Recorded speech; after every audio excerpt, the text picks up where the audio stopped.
गिरनार दर्शनाला जाणार असाल तर ही रील बघाच। श्री गुरु दत्तात्रयांच्या वास्तव्याने पावन झालेले आणि दत्तप्रभूंनी 12,000 वर्ष तपाने सिद्ध केलेले त्यांचे अक्षय निवासस्थान म्हणजे श्री क्षेत्र गिरनार पर्वत। गिरनार यात्रा ही आपण वर्षभरात कधी पण करू शकतो। जय गिरनारी मित्रांनो, मी जयदीप राजे आणि आज आपण गिरनार दर्शन कसे करावे याबद्दल जाणून घेणार आहोत। गिरनारला जाण्यासाठी तुम्हाला गुजरात मधील जुनागड येथे पोहोचावे लागेल। येथे तुम्ही रेल्वे, ट्रॅव्हल्स, बस किंवा कारने सहज पोहोचू शकता। एकदा का जुनागड मध्ये आलो की तिथून रिक्षा किंवा कॅब करून गिरनारच्या तलेटीला अर्थात पायथ्यापर्यंत यावे लागते। येथे राहण्यासाठी बरेच ऑप्शन आहेत। तुम्ही बजेट नुसार हॉटेल किंवा भक्त निवासात राहू शकता। गिरनार पर्वतावर आपण दोन मार्गाने जाऊ शकतो। एक तर पायरी मार्गे, जे की 10,000 पायऱ्या चढून गुरु शिखरापर्यंत पोहोचता येते, आणि दुसरे म्हणजे 5,000 पायऱ्यांपर्यंत 8 मिनिटांचा प्रवास रोपवे मार्फत करू शकतो। तिथून पुढच्या 5,000 पायऱ्या आपल्याला चढूनच पूर्ण कराव्या लागतात। रोपवेचा टाइम सकाळी 7 ते संध्याकाळी 5 पर्यंत आहे। जाऊन येऊन प्रत्येकी 700 रुपये तिकीट आहे। आम्ही गिरनार पायरी मार्गाने चढायचे ठरवले। शक्यतो रात्री 11 नंतर चढायला सुरुवात करावी, म्हणजे बरोबर पहाटे आरतीच्या वेळेपर्यंत आपण गुरु शिखरापर्यंत पोहोचतो। साधारणतः 4.5 ते 5.5 तासात आपण गुरु शिखरापर्यंत पोहोचून जातो। वरती वाटेत पूजेचे सामान मिळत नसल्याने ते खालूनच घेऊन जावे। पायरी मार्गाने वर जाताना सर्वात प्रथम पहिल्या पायरीवर नतमस्तक होऊन महाराजांना शरण जावे व पायरी जवळ असणाऱ्या मारुतीचे दर्शन घेऊन गुरु शिखर चढण्याची शक्ती द्यावी अशी प्रार्थना करावी। त्यानंतर धूपदीप ओवाळून नारळ फोडावा व दत्तप्रभूंचे नामस्मरण भजन करत गिरनार चढायला सुरुवात करावी। गिरनारवर चढण्यासाठी सुटसुटीत कपडे व चालण्यासाठी पायात अगदी हलकी चप्पल किंवा बूट घाला, म्हणजे आपले चालणे सोपे होईल। पहाटे खूप गार वारा असतो, त्यामुळे स्वेटर, कानटोपी सोबत ठेवा,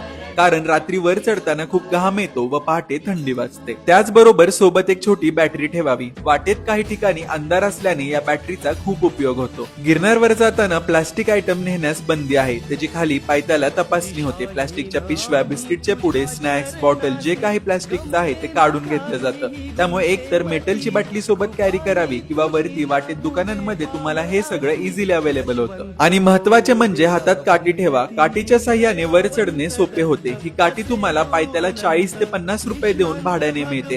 वयोवृद्ध व विकलांगांसाठी येथे डोलीची सोय उपलब्ध आहे। गुरु शिखराकडे जाताना आपल्याला नेमिनाथ मंदिर, 51 शक्तिपीठांमधील एक असणारे अंबामाता शक्तीपीठ, गुरु गोरक्षनाथ मंदिर, कालभैरव स्थान, पाप पुण्याची गुफा व अनेक तीर्थ व मंदिरे लागतात। यासोबत कमंडलू तीर्थाचे दर्शन घेऊन तेथील प्रसाद व दत्तधुनीचा भस्म घ्यायला विसरू नका। गिरनारची प्रत्येक पायरी चढताना आपल्यातील अहंकार व वाईट वृत्तींचा त्याग करत गुरु शिखरावर दत्तप्रभूंपर्यंत पोहोचायचे असते। या पवित्र स्थानी शुद्ध अंतकरणाने मागितलेली प्रत्येक इच्छा दत्तप्रभू नक्कीच पूर्ण करतात। अशाच माहितीपर रील साठी आपल्या पेजला फॉलो करा। जय गिरनारी।